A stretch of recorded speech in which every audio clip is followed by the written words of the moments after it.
If people are going through something where they feel like it's impossible to be grateful for this, I don't care what Marcus Aurelius said, like I cannot physically find any meaning. Sometimes the world is just cruel and pain is just pain. And if we get to the other side of those things, then when we look back on them, that's when we make meaning.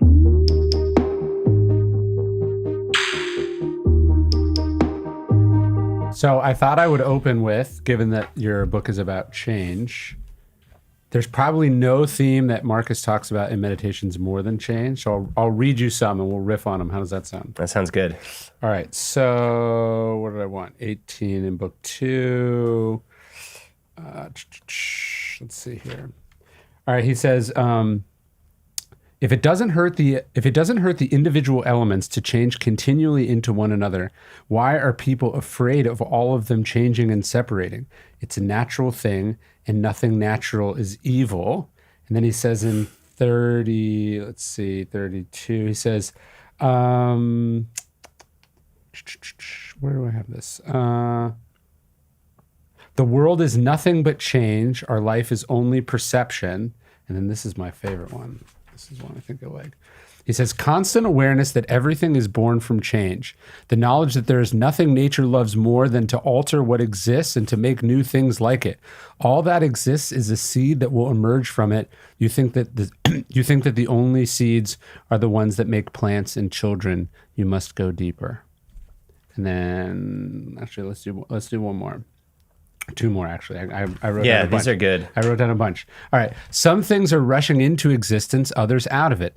Some of what now exists is already gone. Change and flux constantly remake the world, just as the incessant progression of time remakes eternity. We find ourselves in a river. Which of the thing around us should we value when none of them can offer a firm foothold? Like an attachment to a sparrow, we glimpse it and it's gone. And then this is the last one. There's more. I just searched change and meditations to pull them all up because I knew there's so many. All right. The world cycles never change, up and down from age to age. Is that it? The world will cover us all and then be transformed in turn, and that too will change ad infinitum, and that as well ad infinitum. Think about them, the waves of change and alteration endlessly breaking, and see our brief mortality for what it is. The design of the world is like a flood, sweeping all before it. The foolishness of them, little men busy with affairs of state, with philosophy or what they think of philosophy, nothing but phlegm and mucus. Whew. So it does seem he knows what's up. He does. What, like the one constant is change. That's right. Say. Yeah, impermanence. It is like the fundamental rule of the universe. Yes. Yet it's something that so many of us resist or deny or engage in magical thinking about all the time. Yeah, I was thinking about this, like basically everything good in my life has come from change, right? And yet what do I fear the most or spend the most of my time trying to do? It's to keep things as they are. Yeah. So we have this sense that we come from disruption and change and creation, and yet we have this strange status quo bias. That's right. We crave stability. And to get into the science of this just for a moment, because I think it's a helpful grounding for the conversation and like why we have this bias. So for the last 150 plus years, the prevailing model of change is homeostasis, which says that systems crave stability, change or disorder, disruption happens, and then the system tries to get back to where it was. Yeah. It needs stability all the time. So it's order, disorder, back to order. And like I said, for over the last 150 years, the prevailing wisdom across the entire scientific community was that homeostasis governs life. Yeah. About 20 years ago, a pair of scientists said, no, like this isn't how it works. This is inaccurate. It's a poor fit model. Actually, when you look at really healthy, thriving systems, whether it's an individual all the way up to a society, yes, they crave stability, but that stability is constantly in flux. And they coined this allostasis, which says that a system starts at stability, there's some sort of change or disruption, disorder, and then it gets back to stability, but that stability is somewhere new. It's reorder. So whereas homeostasis is order, disorder, order, allostasis is order, disorder, reorder. And when you look at the etymology of the words, it tells the whole story, right? Homo means same. Stasis means standing. So we crave the same standing. Sure. We resist change. We avoid change. This is our counter to change narrative. Allo means variable. Stasis means standing. It literally translates to stability through change. So the way that we achieve any kind of grounding is by being able to change. Yeah, and it seems like the last couple of years were illustrative of this, and that people kept talking about when things go back to normal, as if pandemics and plagues are not normal, as if demagogues are not normal, as if political unrest is abnormal, as if fires and a changing climate, not to make light of any of these issues, but as if when one studies history, they don't see this thing happening over and over again. Fears of that thing, pervasive, overreactions, underreactions, like this is exactly as it's been and as it will always be. And the sort of, that's what I think is so interesting when you read Meditations, is like there's very little in here that is not imminently relatable and has its analogs to our own time. And yet we know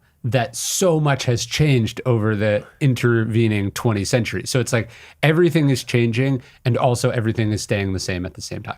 Yeah, to quote our mutual friend, Dave Epstein, he says that we're the same people, we just wear different clothes. And whenever I read, whether it's the Stoics, Meditations, Epictetus, Seneca, whether it's the Pali Canon from Buddhism, whether it's old Judeo-Christian text, they're both, as you said, old and completely timeless and timely.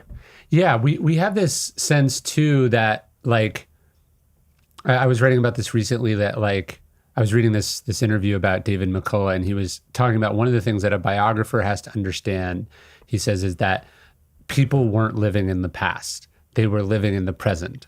So to them, that was the present, right? So we think of the past as having a kind of homeostasis because it's very difficult for us to conceive of someone 1,000 or 2,000 or 5,000 years ago living in the future. But it was. They were living in not just the present, but they were living on the cutting edge of things.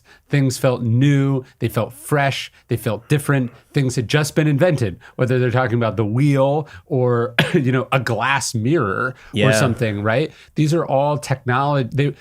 Every era that's ever existed was an era in which technology was disrupting and changing and altering things. That's right. Like the funny thing is the Stoics, Cato, he's this guy who's trying to preserve the mos morium, or the old ways. So like in what we think of as ancient Rome, he's thinking of this radically changed present that he doesn't like, and he's trying to go back. And so like change has been this thing that human beings have sort of been impotently struggling against for as long as there's been human beings. That's right. And not to go on too much of a segue here, but when you were talking about like how we think of the past is static, I also wonder if that's why there's so much resistance to reevaluating some of the historical narratives that have been told.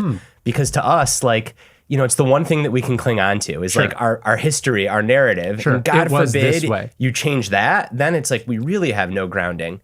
So that's really interesting. But yeah, to your point about new technologies, it feels, and I think this is why studying history and reading history is so important, because it can feel so urgent and unprecedented when you're in it. But then you realize that it is not at all. I remember at the start of the pandemic, you'll probably know the book about the Spanish flu. Yeah, The Great Influenza by John M. Barry. Yeah. So I was reading that book, and it's the same, like down to the freaking masking. Like all of it is the same. And on the one hand, it's kind of comforting, and on the other hand, it's mind-boggling. Yeah, actually, I just read this other book. I'm forgetting the title myself now, but it was about the race to invent the polio vaccine. And so it's like 100 years ago. There's this nice symmetry between the Spanish flu and COVID. You go 100 years, same thing happened, and then it was like, oh, actually, 50 years, like right in the middle, there was this other thing.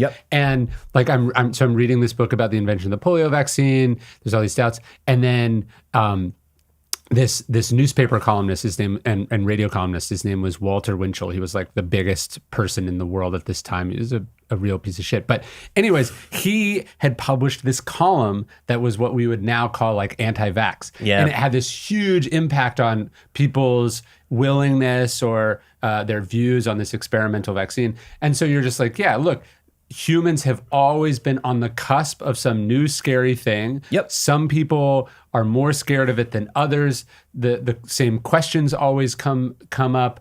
The same sort of issues, whether we're talking about privacy or freedom, like we're always wrestling with the same things.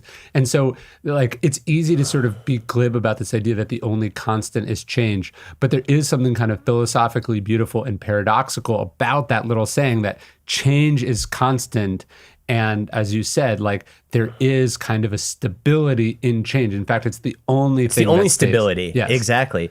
And, that was an interesting part of the research for Master of Change was just seeing throughout history how whenever there are periods of accelerated or punctuated change, there are always demagogues and grifters.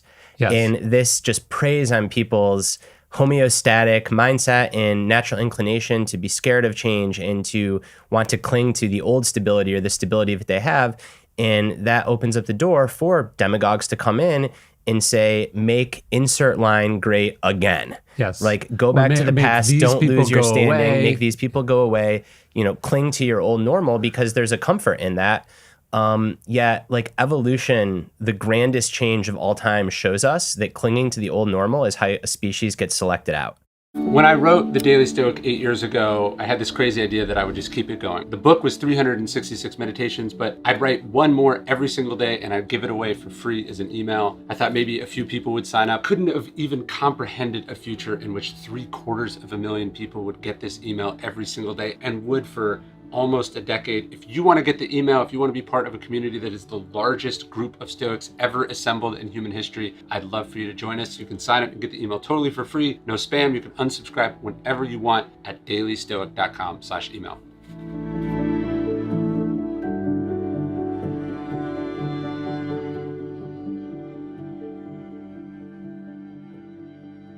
Yeah, it is interesting. Like, I think when you see, and we don't have to get too much into it, but with the pandemic or other issues, like so much of one side of the issue, and it's not necessarily a right or left thing, but there's always like a set of objections that when you really boil them down or you try to take them seriously and then the next one comes up, it's like what it really truly boils down to is, I wish this wasn't true. I wish this could go away, right? And I'm scared probably underneath that. And you mentioned sort of magical thinking earlier, but there's this kind of wishful thinking of like, well, my view is that we can ignore it, or my view is I will listen to the person who, instead of telling me that the change is inevitable, that the facts are unpleasant, but here's how we're going to deal with them, I want to listen to the person that tells me that it doesn't have to be this way, that it magically can go away, blah, blah, blah. Yeah, and I think that we see this most frequently in the media and particularly on social media, where when there are periods of, again, intense punctuated change, there's these two extremes that people fall into. And it does tend to split right and left on each of these extremes, but not always. So one extreme is what you're saying. It's kind of the bury my head in the sand, pretend it doesn't exist, wish it away, or even like takes on a tinge of like toxic positivity. Like, well, my life's fine. I go to the grocery store, like don't make me do anything different, and just pretend that it's not there and it doesn't happen. And that tends to be the track of, broadly speaking, I'm painting in way too large swaths the right. Yeah. But then there's this other tract, which is despair and nihilism, which is everything sucks. Sure. How dare you be positive? How dare you smile? How dare you even try to talk about fixing this problem, because we're all part of the problem. Yeah. And that tends to be like the more intellectual track of the left. And I think both of these are the ultimate cop-outs, because they absolve you of doing anything. Right. If you're burying your head in the sand and everything is fine, there's no need to engage. There's no need to work on it. But if you're in despair and nihilism and this is so beyond the pale that we can't fix it, that also kind of absolves you of the need to do anything. And I think like there's this large chasm in the middle where, yes, change is hard. Yes, sometimes change breaks us and breaks the things that we care about. But if we're going to try to fix a broken world or broken things, like we can't become broken people. So we can't deny it, but we also can't fall into this other camp of like over intellectualized despair. Sure. Yeah, the Stoics have this the Stoics have this great word, ascent, not like ascent up a mountain, but ASSENT, which I sort of take as the first step in life is acceptance, right? So any change, any piece of news, any unpleasant reality, the first step is acceptance. If you don't accept it, then you can't do anything about it. But if all you do is accept it, that doesn't make a better future either, right? So it's the first step is like, this is how things are. This is the thing that's been invented. This is the news we've just gotten about the asteroid coming towards Earth. And then once you accept it, then it's like, okay, what are you going to do about it? What's the opportunity here? And it's not that the opportunity is going to necessarily be a chance to radically improve things, but it could be a chance to mitigate things only slightly or to slow them down only slightly. And so this sort of acceptance, I think people sometimes think as resignation, but if acceptance is paired with a kind of action or a response, then it's not only like a way forward, but it's like the only way forward. It's the only thing you can do. That's right. I mean, I think like the way that I think of it is productive action or skillful action. Okay. So something happens and you can either fall into wishing it away or despairing, or you can then react to it and take an unskillful action, like out of rage, out of panic. And I think whether it's the Stoics, whether to the East, it's the Buddhists, like all of these ancient wisdom traditions are all pointing towards the same truth, which is the way to skillfully navigate impermanence is to accept it and then to take skillful actions in its midst. And I think that like that it sounds so easy. It's obviously extremely hard to do. Yeah, you talk about in the book, basically the core premise of Stoicism, or the first exercise in Stoicism, which is the dichotomy of control. So what is that? Yeah, so the dichotomy of control is, I believe it was Epictetus that used that exact term, but basically all kinds of stuff in life is going to happen. Yes. And some of it is within your control, but lots of it is outside of your control. But what you can control is how you respond when those things happen. And it makes the most sense to focus there. And what's fascinating is around the same time, completely, as far as we know, independently of Epictetus's dichotomy of control, in the Pali Canon, the Buddhist philosophers were writing about what they called the second arrow. And the first arrow is an event that happens internal, like an illness, or external, some new technology, a pandemic, and you can't control the first arrow. Yeah. But the second arrow is denial, delusion, reaction, and you can control the second arrow. And you don't want to let the arrow hit you twice because it's often the second arrow that hurts worse. Yeah, and it's important, I think, when we're thinking about change to go like, some change is up to us. Sometimes people are going, do you want to do this or do you want to do that, right? And so if you have a choice, then great, you should exercise that choice. The dichotomy of control to me is primarily about making that distinction. Is this thing that's happening or going to happen, do I have some say in it? If so, let's exercise that say. Yep. And if I don't, let's exercise acceptance and then focus on what I'm going to do next. Exactly. And I do think that we tend to have, again, like back to the polar extremes, right? On one extreme, there is, you can solve all your problems, you can fix things, control. And on the other extreme is, completely let go. Yeah. And for 99.999% of things, we generally have some agency. As you alluded to earlier, it's not always a lot, but there's generally something that we can do to respond skillfully to a change, to a situation that's brought upon us. Yeah. I think it's Epictetus. It might have been Socrates. It might have been Seneca. But they were saying that You know what it actually was. Okay, so one of the things Epictetus is saying is he says that, philosopher is like a ball player, that, you throw them the ball and they throw it back, then you throw it back, then they throw it back. And he says, a skillful ball player doesn't label your throw good or bad. They just catch it and throw it back. And he sort of labels Socrates as the ultimate ball player. He sort of deals with everything that life hands him with this sort of aplomb and vigor. And I like that idea applied to change, which is like life is throwing stuff at you and you catch it and throw it back and you catch it and throw it back. And that's sort of the game. Like that you have agency over how you play, but you don't have agency over how other people are playing. You don't have agency over the rules, be that gravity or mortality or the law. That's right. And this idea that you're in a fixed system, but you have agency inside the fixed system, and how well you exploit your role or your ability to excel within the small confines that you have control. That's what makes a great athlete. That's what the great champions are, is people who've really figured the hell out of their position. That's right. And inherent to that back and forth or that game of catch is it's not something that's happening to you. It's something that you're in conversation with or you're dancing with. Sure. And I think that is like the most important mindset shift to make around change, is that we think that change is something that happens to us instead of something that we're always in conversation with. And once you flip that, once you're in conversation with it, you might not have a straight line to home plate, but there's generally a move that you can make.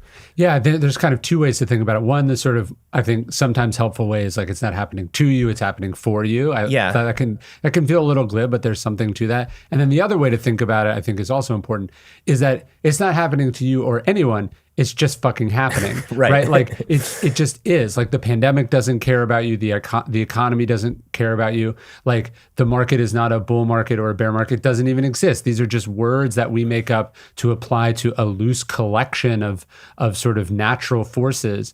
And so one of the things that makes change harder, it's already hard, but one of the things that makes it harder is taking it personally or sort of lamenting whether it's fair or unfair, as opposed to whether it is real or not real, or, That's right. or urgent or not urgent. Is it happening right now or is it happening later? Like there are distinctions you can make when it comes to change, but most of the distinctions we make are really not, they're not helpful and they're not conducive to doing anything about it. Exactly. And I want to hone in on something that you said, which is taking it personally. Yeah. And I think that is probably why the changes that tend to be the hardest for people to navigate, all of us, myself included, are changes to our identity.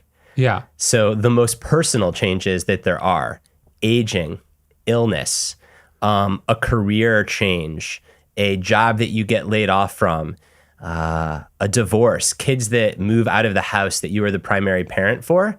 So like, we're talking about these external changes, which we tend to personalize, but then there's the truly personal changes. Sure. And those are the ones that really most people, at least according to the research, those are the ones that we struggle with even more than a pandemic, are the changes to our sense of self and our identity.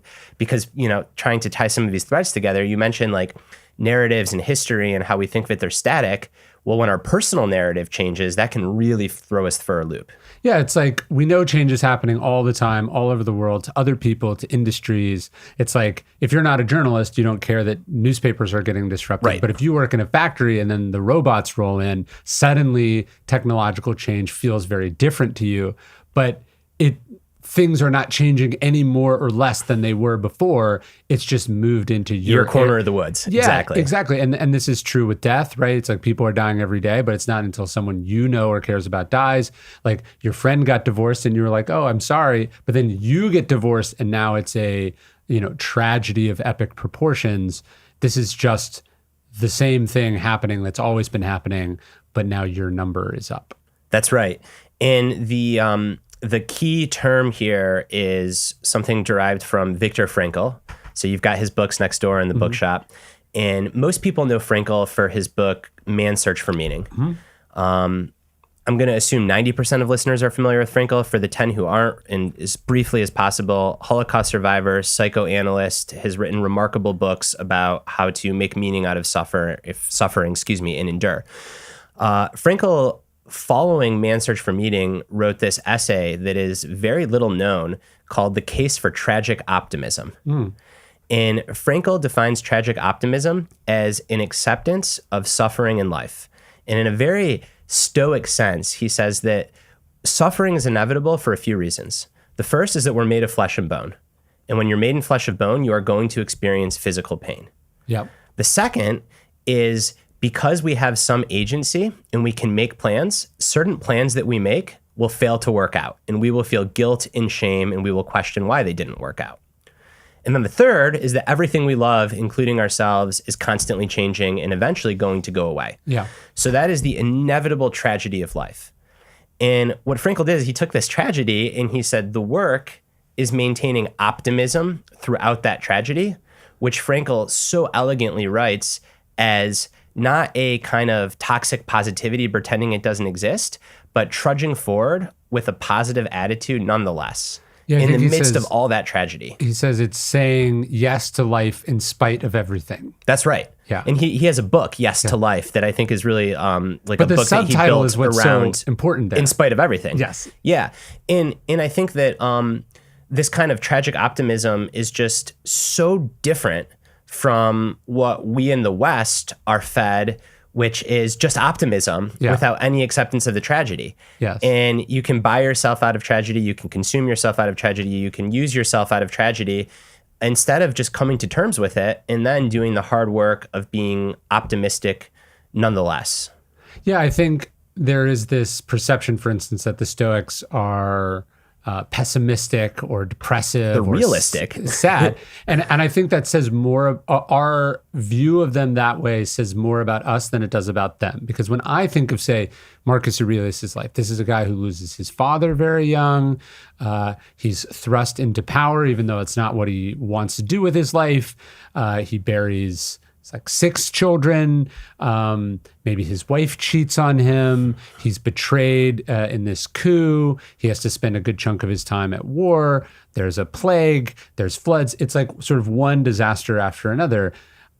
What I find remarkable is that is not what he writes, but that he gets out of bed every morning. That's right. You know, it's like, so tragic optimism is less something you say, right? It's like your worldview is less like, what did you say? And it's more like, what did you do? Like, as life kicks the shit out of you, as it breaks your heart, as things that shouldn't happen do happen, as unfair things, you know, sort of come your way, does that make you bitter and broken? Do you quit? You know, do you take it personally, or do you just sort of keep going? And again, there's this idea, like the Stoics, like, you know, they didn't care about anything. They were nihilistic. If you're not attached to results, what does that mean? And it's like, they wrote books, they raised families, they tried to make things better, they went to work every day. A truly sort of depressed, resigned, hopeless person doesn't do any of that. That's right. And so I think that's also the idea in Viktor Frankl's work. It's, again, not just that he had these beliefs, but that he comes out of the Holocaust and continues to say yes to life. He doesn't kill himself. He doesn't drink himself to death. He just wakes up every day, tries to do meaningful work, tries to be a good person, tries to help other people. That's, to me, what real hopefulness and optimism like actually is. That's right. I want to put a pin in that and come back to making meaning from like really dramatic big changes.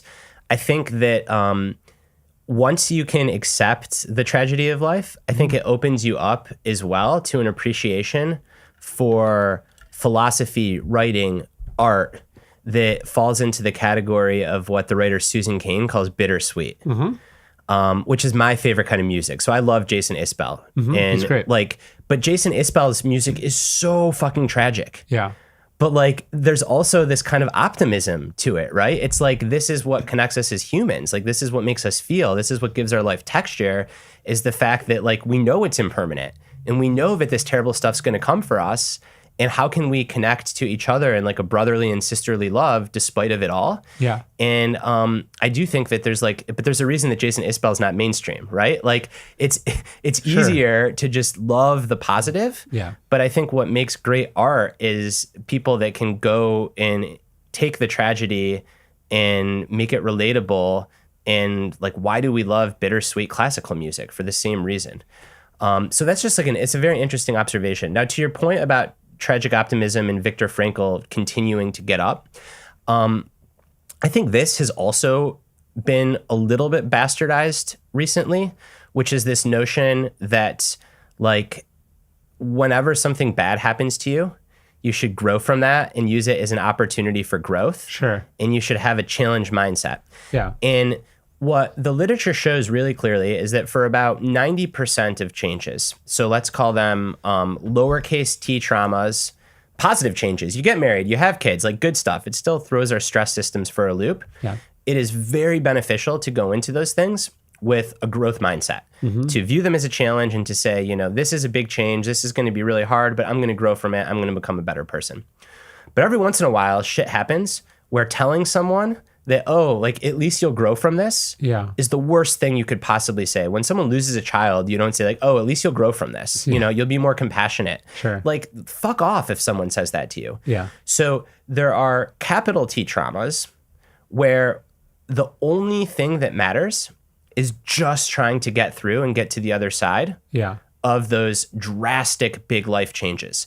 And putting extra pressure on yourself to say that, well, all the self-help books tell me I need to be optimistic or I need to grow from this, that is just firing second, third, fourth arrows at yourself.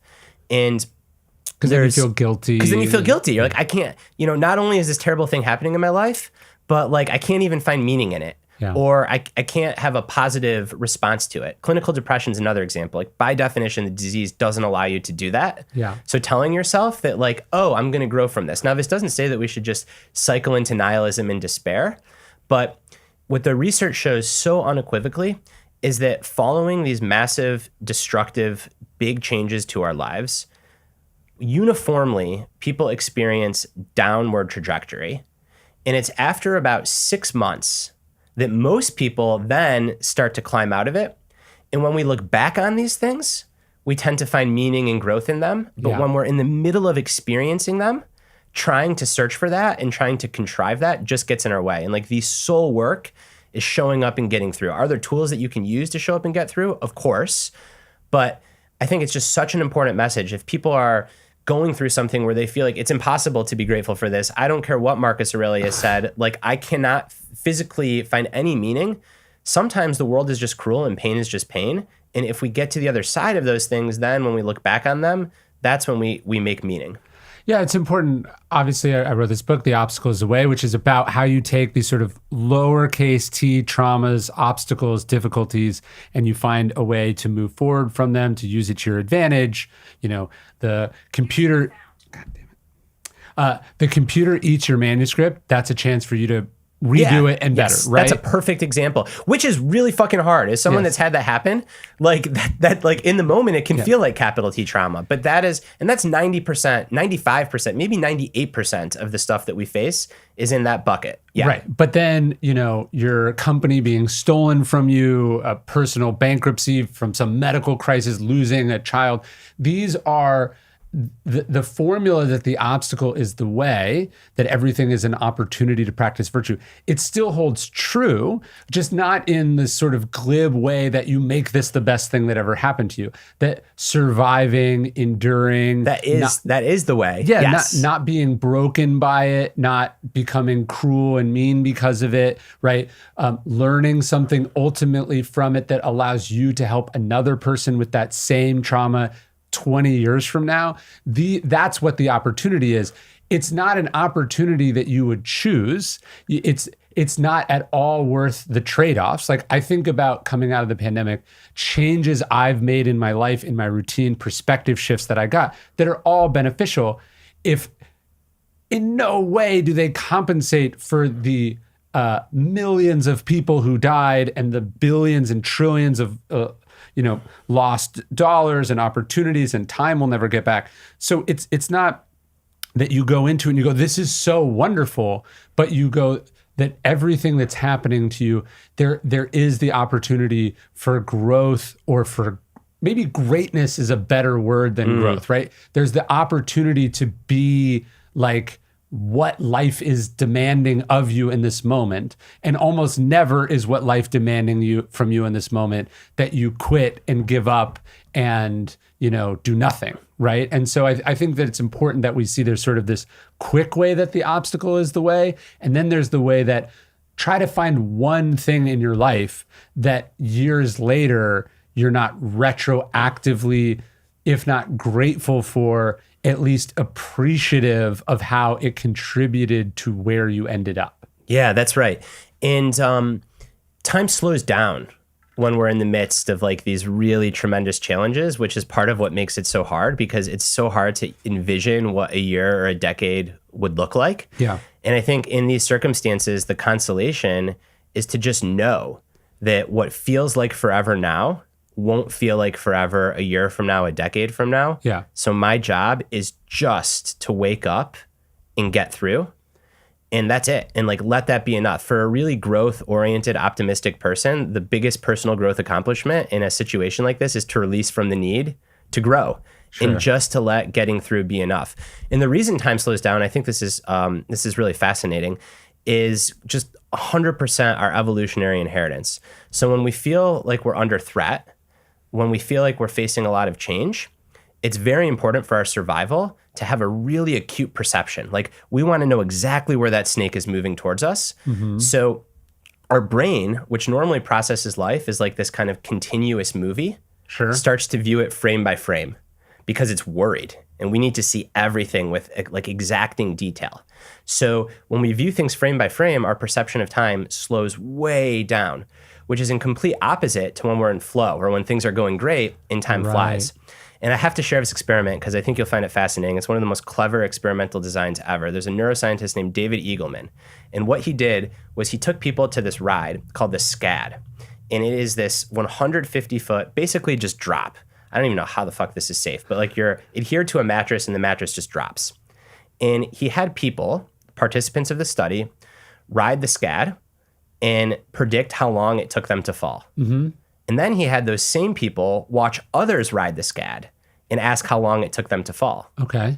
When they were watching, they nailed it. They said it took like a half a second. When they were on the ride, they said it took them 3 seconds to fall. Wow. Isn't that like just like such an easy, like clever like experimental design? But that's like a 250% increase or whatever. Yeah. And the point that he's making is when we are under threat, when like in that case, true like physical instability is happening to us, our perception of time slows way down. And there's not much that we can do to speed it up. But I think what we can do is know that that's happening. And hopefully that provides us some solace. Whenever I'm in conversation with anyone that's experiencing a clinical depression, I pass on something that when I was very depressed, a psychiatrist told to me, which is this is a 9-inning game. And you want to be in the bottom of the 8th, but you're in the top of the 1st. And these are going to be really slow innings. Hey, buckle up.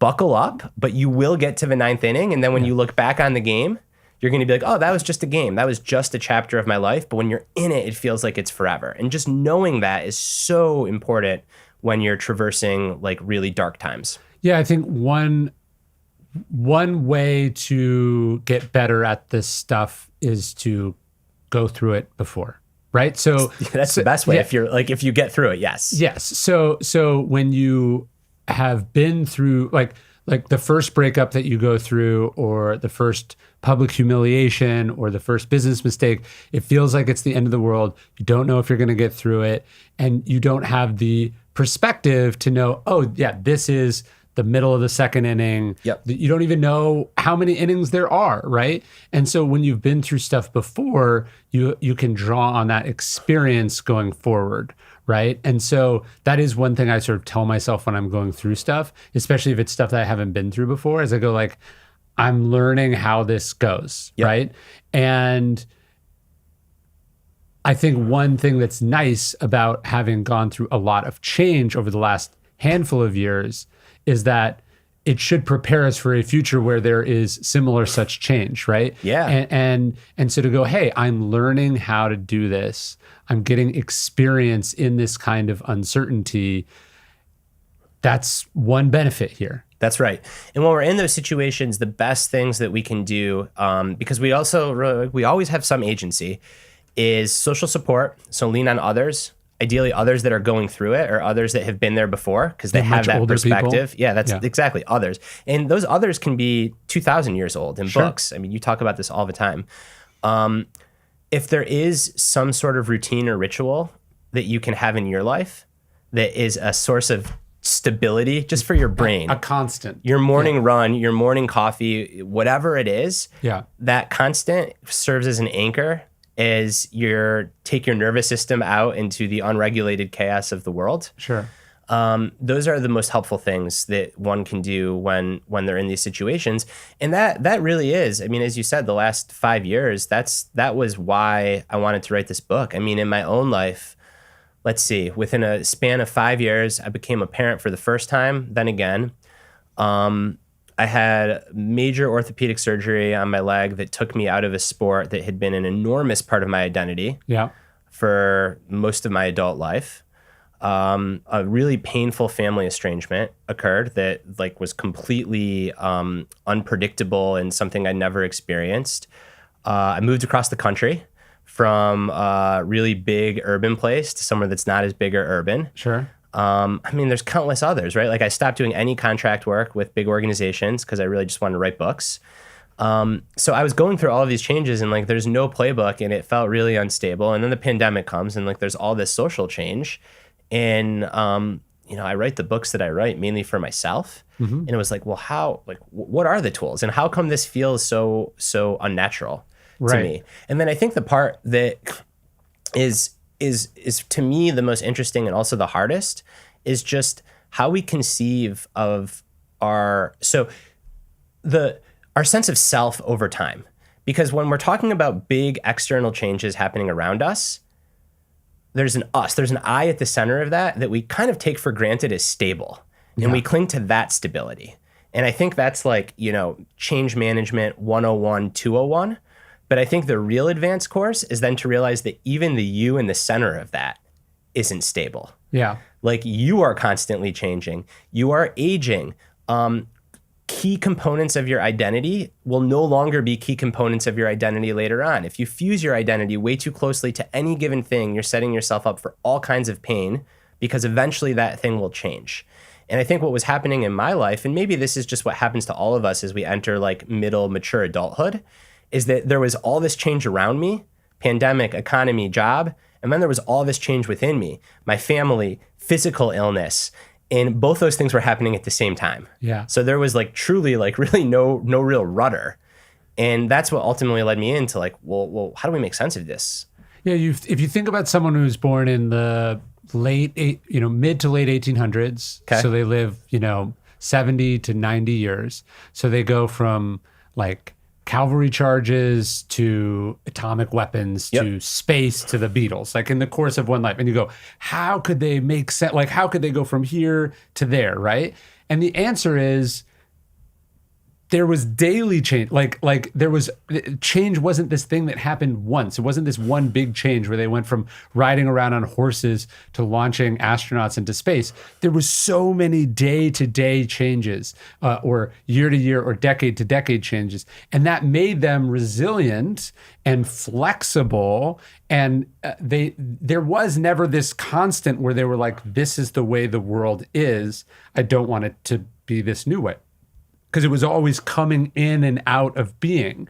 And if we can see our own life that way, as this, I think about my life, so I'm born in the 1980s, communism still exists, it falls, then history is supposedly over, but in fact, it's not remotely over. There's tech booms and there's terrorism, there's forever wars, which actually aren't forever. There's there's pandemics. My life has been an unending series of changes that would have been incomprehensible to me when I was 3 years old or 10 years old or 20 years old, but actually not incomprehensible because none of it was actually immediately transformative. Even you look at something like AI, which is supposedly this radical new but it's like, that's also the thing that's making grammatical suggestions on my computer or suggesting what I might want to search on Google. So it's only a marginal improvement on what's already existed. Nothing actually comes and changes everything like that. It's always much more gradual. And so if you understand your life as a series of ascents, acceptance, coming to terms with integrating these new things, you just kind of see it as this incremental journey, even if it is exponentially increasing as it goes. Yeah, that's beautiful. I couldn't have said it better myself. The term I use for this is rugged flexibility. Mm-hmm. And I think like that is the essential way to frame our individual identities and sense of self over time. So we want to be rugged. We want to have something it means to be Brad, to be Ryan. Mm-hmm. And then whatever those essential attributes are, I like to use the language of core values. So like the things that we really aspire to that make us who we are, those are the things that we want to hold on to tightly. Yeah. But we need to be so flexible in how we apply them over time. And again, you look at the greatest, most intense, dramatic, sweeping change there is to learn from, which is evolution. In species that have a long run, they have both ruggedness and flexibility. So they have these core attributes that make them what they are. Mm-hmm. And if those things change, they would be unrecognizable. They'd be chameleons. Mm-hmm. But in addition to those core attributes, they have this dramatic sense of flexibility where they can constantly adapt to their changing environment. And I think conceiving of ourselves in the same way is so beneficial. So like, what are the rugged, essential things that make you who you are? But then how can you flexibly apply those across the span of your life? And this goes from taking something like I write books, which can be taken away from you at any given time, to I'm a creative person, which you can apply very flexibly. Or I am a writer as opposed to I am an author of books, right? That's just a slightly more expansive definition. Yep. Or I'm a person who comes up with big ideas. I'm a big picture thinker, because then you're not wedded to a singular medium, a singular function or form. You can go, yeah, sure, I can take this skill set and apply it to social media or podcasts or speaking. I can do all these other things that are really just offshoots of this main thing, which, perhaps was in demand and then isn't in demand and maybe in demand again in the future. But I'm able to find opportunities to apply my broader set of skills, whatever the environment is. That's right. I like to think of identity as kind of like a house. Okay. And you want to have multiple rooms in your house. Yeah. And then in each room, you want to have different ways of doing the thing. So maybe you have the creative room or the writer room. You have the dad room. Mm-hmm. You have the husband, the partner room. You have the athlete room. Yeah. And what's nice about that is when shit hits the fan in one of those rooms, you have other rooms to lean on. Yeah.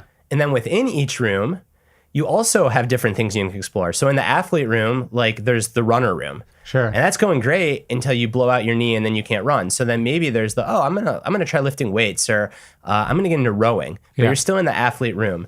So like diversifying your sense of self, basically, and not thinking of identity as I am this one thing, I do this one thing, but more I have these essential qualities, this ruggedness that makes me who I am, and I have a couple of them. And then within each of those domains, I can apply it very flexibly. And I think like an evolutionary biologist would say, yeah, that's how species survives over time. So of course it will apply to us throughout our own lifespan. Yeah, I've always loved that the 48 Laws of Power, which is a sort of book of... Yeah, Robert Greene's book, right? Yeah. Do this, don't do this, always do that. The last law, the 48th law in the 48 Laws of Power, is assume formlessness. And it's this idea that rigidity is much more vulnerable than flexibility. Yeah. And the ability to adapt and adjust to all circumstances, that in fact, sometimes you do this and sometimes you do that. And then actually, I think the other thing you learn when you read the book multiple times is embedded at it really strikes you when embedded at the bottom of each law is the reversal of the law. Yep. And the only law that doesn't have a reversal is formlessness, because ultimately flexibility is what resilience is, the ability to go, I know how to comport myself in all situations. There's a line from Epictetus, one of his students comes to him and he says, tell me what to do. And he says, that's the wrong request. He says, you should say, make me adaptable to circumstances. And that's what great teachers and great ideas and great philosophical frameworks and spiritual teachings do, is they don't give you a list of behaviors to do or a way to be in every individual circumstance. They give you a broad scope of values that can apply anywhere to anything. That's right. The metaphor that I like is to think of it as a river. Heraclitus, the Greek philosopher, you can't step in the same river twice. I am Right. and I am not. And yes, we are fluid, and yes, we are formless, and yes, we're kind of like this river that's flowing, and that's what allows us to flow around obstacles and over things and be like water, Bruce Lee, right? All the way to the modern philosopher. But what often isn't mentioned is that without banks, a river is just random water. Yeah, sure. And what channels a river, what channels its process where it goes, are its banks. And I think those banks are in our identity, like those are our core values. Like these are the hills that we are going to die on. And the banks can change and it can open up and go into a tributary, but we've got to have something to channel our river. You also have to have gravity, and Yep. you have to have a slight incline. Yeah, which I think that slight incline is aging. Yeah. And I think gravity, like, we all experience gravity. So I think it's marrying this notion of like formlessness and flexibility with something to channel that flow. And Right. Otherwise, you're a puddle or a pond. yeah, or exactly. something. You're random water. Or, maybe in like very certain spiritual contexts, you're completely enlightened, but more likely than not, you're experiencing psychosis. Like no bounds around yourself Yeah. is a pretty telltale sign of psychosis. And that's not a place most people want to be. Yeah. So we do need some bounds, but those bounds have to be flexible. They have to be held loosely. There's also this just wonderful teaching that again, Stoicism better than anyone alive probably right now. I tend to know more about Buddhism, and I just find the parallels so fascinating, where Vaggichota, the wanderer, finds the Buddha. And this is a very commonly discussed passage, and scholars debate what it means. And he goes to the Buddha, and he says, like, blessed one, your teachings, and I'm going to get the translation. I'm going to translate for modern times. I'm going to get a little bit wrong. But your teachings lead me to believe there is no such thing as a self. If there's no such thing as a self, then how am I here? And then he says, is there a self? And the Buddha remains silent. And then he says, is there no self? And the Buddha remains silent. And what the Buddha is basically saying is yes to both. Like there is no self and there is a self. And scholars have debated this for the longest time, and there are different perspectives, but the one that resonates most with me is that what the Buddha was trying to teach Vaggichota was what modern physics would just say is factual, which is on the one hand, we have these ultimate selves that are connected to everything. People are going to listen to this conversation. Hopefully they're going to change something, do something different. They might read a book. They might come to your bookstore, whatever it is, and then they'll share it with their friends, and it's the butterfly effect. Yeah. So we are formless. Our identity is truly as vast as the universe. And when you're at a red light and it turns green, there's got to be a self that like hits the gas and goes through that red light. So we have both what a Buddhist thinker would call a historical self, which is the self that's right here and having this conversation, and then the ultimate self, which is completely formless. So you said that aging is the gravity that sort of pulls the river forward. I do think that is a very Stoic idea, in that sort of the ultimate change, or the change that most of the passages that I open with from Marcus Aurelius ultimately come back around to, is death. Yeah. Right. The final change, or the ultimate change, like whatever you want to call it. But the idea is something or in some way we were brought into being, and that's change number one. And then change number X is the one where you go out of being. That's right. And I think that all these ancient wisdom traditions at their heart are helping us prepare for that. Yeah. I think that's like the foremost reason to read these. Yeah. And I think what I write in the book is about this idea of the ultimate versus the conventional self, or the historical self, is, when you're in traffic or when you're trying to qualify for the Olympics or write a book, like it's really good to identify with your historical self, the self that exists in the moment, that is within your skin and skull, that can get stuff done. But when you're on your deathbed, it's probably, if you have a way to identify with that more ultimate self that is part of a lineage of ancestors that might have spawned ancestors, or if you don't have kids, connected with other people and that will live on through them. I mean, I'm still going to be terrified to die, but I think I'll be a little bit less terrified if I can practice that mindset heading up to it, so that, this historical self will be ending, but the work will live on. And even if, as I think that you've written about this or spoken about this often, like short of Jesus Christ, the Buddha, Marcus Aurelius, most names are you're lucky if you get 100 years of people remembering you. But even that, like remembering you, like that's very ego driven and small self. Not that you'll enjoy it. But right, exactly. But what you do get is a very empirically true sense that the impact that you had on people will be passed down. You won't be able to trace it directly to yourself, and it won't be in a megalomaniac way. But I think that that's my very non-woo-woo spirituality, is just we're all just waves in this big ocean. And eventually I'm going to go back to the water where I came from. But while I'm here, to the extent that I can affect some water around me, then I've lived a good life. One of the ways that the Stoics and the Epicureans talked about death, I actually think is a nice analogy for change in general. But they basically said, you don't have any thoughts about who you were before you were born. You were nothing, right? And they go, that's what death is. Yeah. That you are just returning to a state that you once were, that you changed out of that state and then you change back into that state. And so if we can think of death as that kind of change, it kind of turns down the volume on it. And I think just the idea of, you didn't have strong thoughts on the situation before it was the way that it was. The problem is now that it is the way that it is, you want to keep it that way. That's right. And that fundamentally irrational attitude about change is what causes us so much distress and suffering. It's trying to keep things the way that they are, even though they came that way from change, and it's inevitable then that it would leave that change at some point or change again. Yeah, and life gives us lots of practice, right? We have the death of our youth. If you're an athlete, you have the death of your peak. If you're a parent, you have the death of your kids wanting to snuggle with you before bed and living in your house. And these are all really, really hard. That's why I listen to Jason Isbell, because I need that to get through it, to have a good cry every once in a while. But we're constantly experiencing these deaths.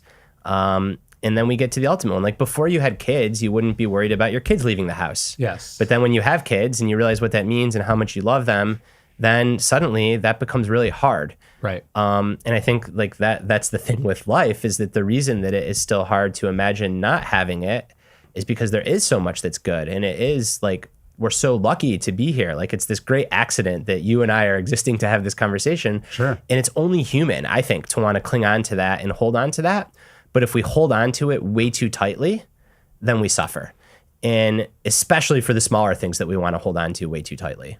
Yeah, Seneca says it's wrong to think of death as something that happens in the future or something that happens once, right? That he says we're not moving towards death, but actually that death is happening all the time. He says we're dying every day. Every time the present moment recycles. Yeah, so if you see it that way, that, hey, I died, the 1-year-old me died, and the 2-year-old me died, and the 3-year-old me died, and the teenage me died, and the middle-aged me dies, until ultimately whenever it is that you happen to go and you die for this sort of final time. It's actually not, I think one of the reasons death is potentially scary is it feels like the one thing that we haven't done before.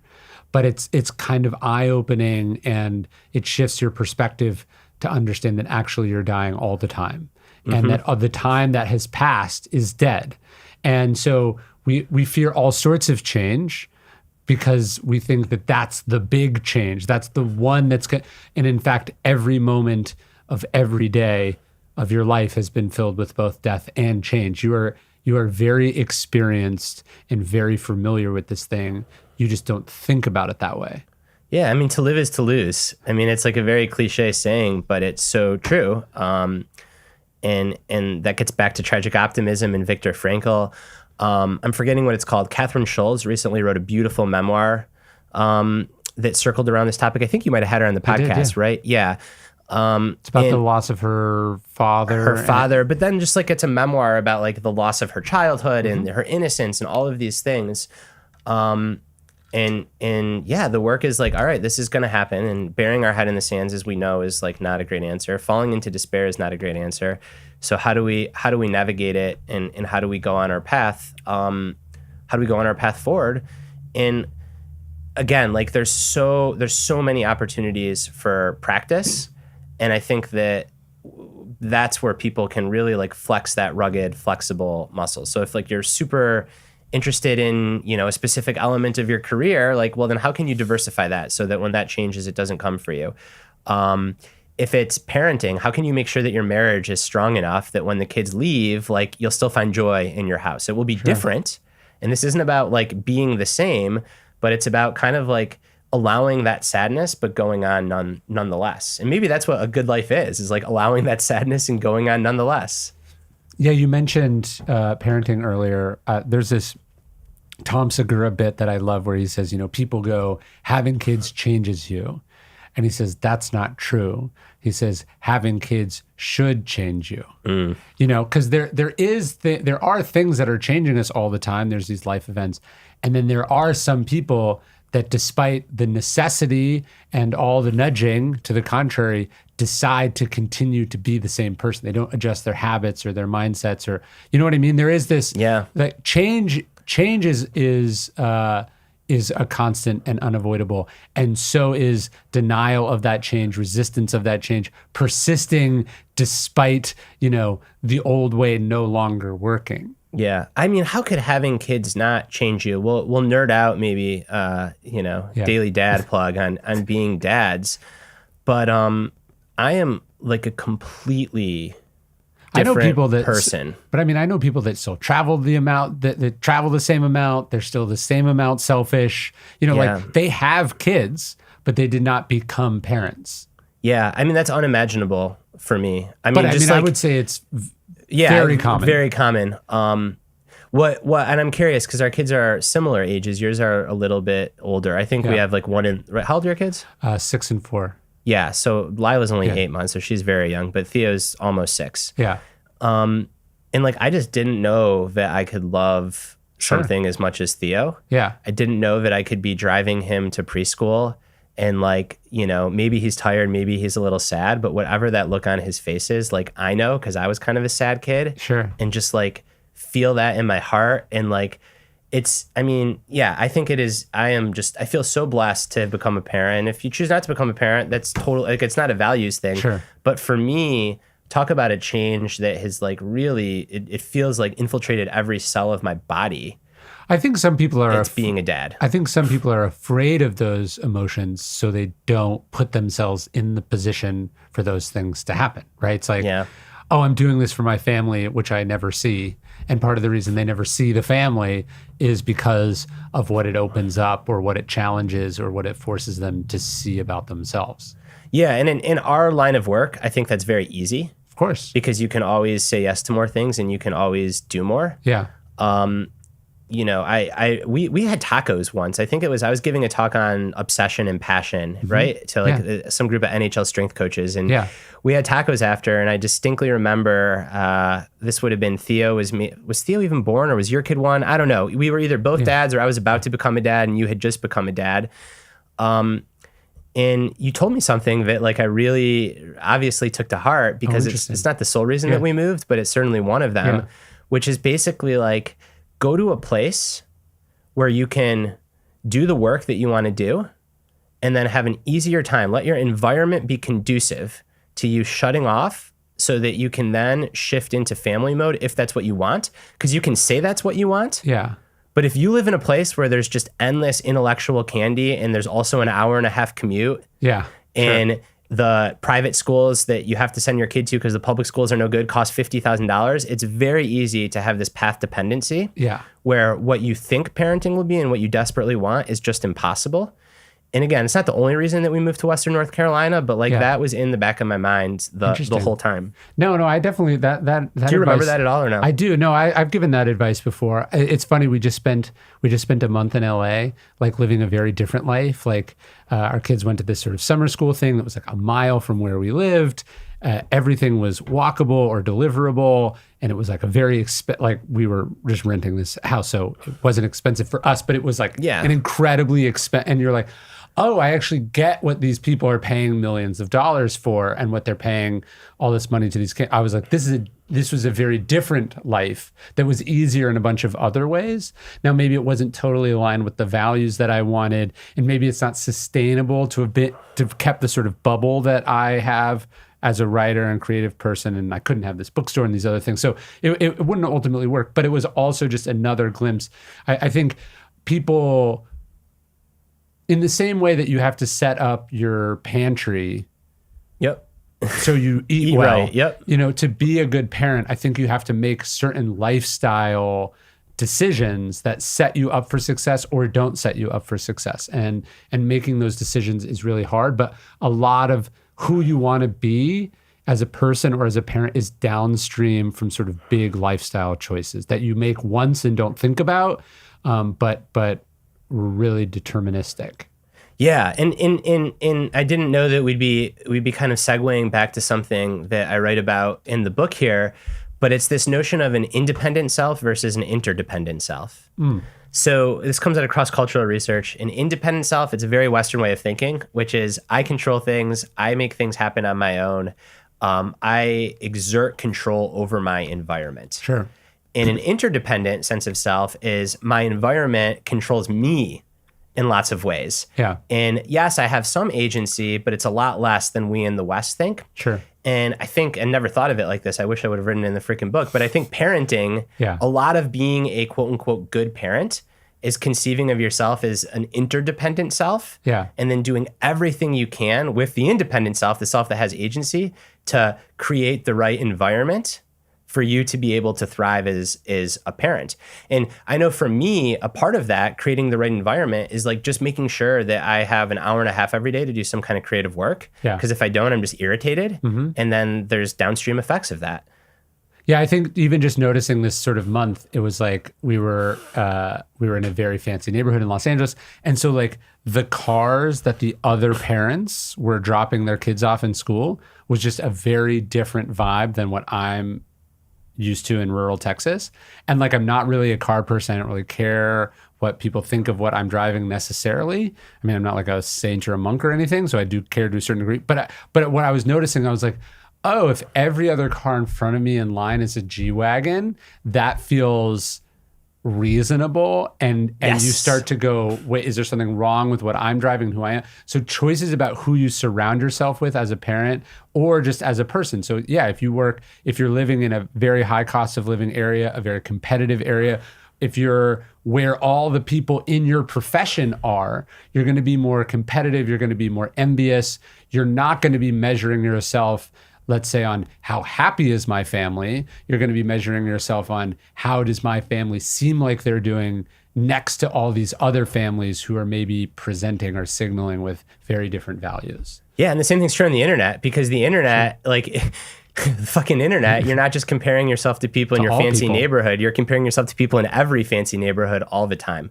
And I do think it's something that we talked about last time you and I recorded for this podcast, is just like having some real things in your real community. I mean, clearly you are doing this. We are in your bookstore. Sure. You know, if you want to breed German Shepherds, breed German Shepherds. Go to a local gym and deadlift. But like, do real things in your community with real people. Yeah. And that will help ground you, because if you're just living in this world of keeping up with the Joneses on a global scale, which is kind of what the internet is, social media for sure, you are never going to arrive. Yes, and you'll always feel inadequate. And then you take those feelings of inadequacy or insecurity and you take them home and they shape the decisions. And you always feel worse because like you, I mean, if I can shoot, I don't know, 54% on this stuff, I'm having a good day. Yeah. But I will still fall into the trap of being like, oh, like, there's a couple other books that come out the same day. Let me check their Amazon sales rank and then mine. Sure. Yeah. And it never makes me feel better. If my Amazon sales rank is better than theirs, I still feel like shit. If theirs is better than mine, I feel like even more shit. Then I feel like shit at myself for even like checking that. And that gets back to the environment. Like, why am I doing it? Because the freaking browser's open. So the more that you can have an environment that is conducive to the values that you want to live, the more likely you are to live them. And I think like that shift of, hey, I'm an interdependent self is really, it's been helpful for me. Yeah, well, and then going, hey, a person who thinks they're shitty or feels like shit, that's not a person who has that extra 10 seconds of patience or that extra 10 seconds of kindness or that extra 10 seconds of space to go, yeah, sure, that doesn't matter. Let's do what you want to do. Not me who feels like I need to get back to my email or I just changed. I don't want to jump in the pool with you. Like, to be a good parent, I think you need to be present. You need to be flexible. You need to be game, like for whatever's happening. And you need to be like patient and forgiving and all these things that take a certain amount of willpower. They take a certain amount of security and confidence in yourself, right? To go like, you're having a temper tantrum. Like if I'm looking around and going, are other people judging me as a parent? And that matters to me. I'm not going to be able to be as good at responding to this as if I didn't care about these other people. I didn't really feel like I had to get anywhere or do anything. I'm going to be able to respond to these. Those two frames are very different in terms of dealing with this thing in front of you. So if you can cultivate that space and set up your life that cultivates that space, you're going to be able to be better at these things. Yeah, and you'll still fail all the time, but you'll fail a little bit less. Yeah. But if you're like, got to get back to my email, I'm always behind. If you sort of have this like exhausted, inadequate, insatiability about you professionally and personally, it's going to be very hard to be the opposite of those things as a parent. And we're talking a lot about parenting because something you and I share in common are in the thick of, but it's the same thing to be in a relationship, an intimate relationship, to be a good friend, on and on and on. Yeah. And I really do think that, again, like so much of this is, yes, it's based on who you are, but it's based on with whom you surround yourself and where you live. Yeah. And the choices that you make about what you follow or don't follow or think about or don't think about or how you measure yourself or don't measure yourself. Yeah. You want to be, the great media theorist, Marshall McLuhan, and then Neil Postman after him, they talk about like the medium is the message. Yeah. So I think about this a lot in terms of responding versus reacting, something we talked about. Like central theme in mastering change and being rugged and flexible is like, how do you respond, not react? Yeah. How do you have that space? But if you're constantly in mediums, technological mediums, thinking social media, but again, the internet that trains you to react and rewards reaction, then you are going to become a reactionary person. It is inevitable. So if you want to be the kind of person that can respond and have that space, have that 10 seconds when your kid's melting down or when your significant other needs you, and you think you can just turn it on if you've spent your entire day in reactionary mode, like good luck, never going to happen. So it really starts like so far upstream of that and saying, hey, if I want to be the kind of person that responds to change, to disorder, whether it's a temper tantrum, whether it's your dog has diarrhea on the floor, then are you putting yourself in responsive situations throughout your day, or are you constantly in reactionary mode? Yeah, Churchill's quote about architecture was, we shape our buildings and then our buildings shape us. I never heard that. Ooh, is that good? Yeah, I think that applies to our choices and our environment. And so, if you want to set yourself, I think about setting myself up for success as a parent by the choices that I've made about where I live, about how my house is organized, about, the boundaries that I have on work, what I allow in the house, what I don't allow in the house.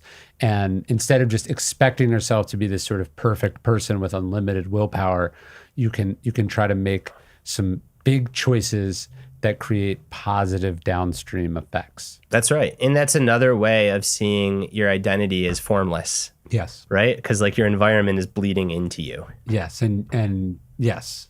Yeah, that's exactly right. Well, this is awesome, man. I love the book. I love the groundedness book too. And thanks for coming out. Yeah, thanks so much for having me. It's been a pleasure to get to talk to you and see the shop and to see some of your environment you set up here. As always. Yeah, thanks, man. Thanks, appreciate you. Guys, are we good? Yeah, we're good. How long did we go? Hour 15. Oh, perfect. Okay, and I think that last 15 you can cut into just a straight Daily Dad episode too, so we can get two. That'd be awesome.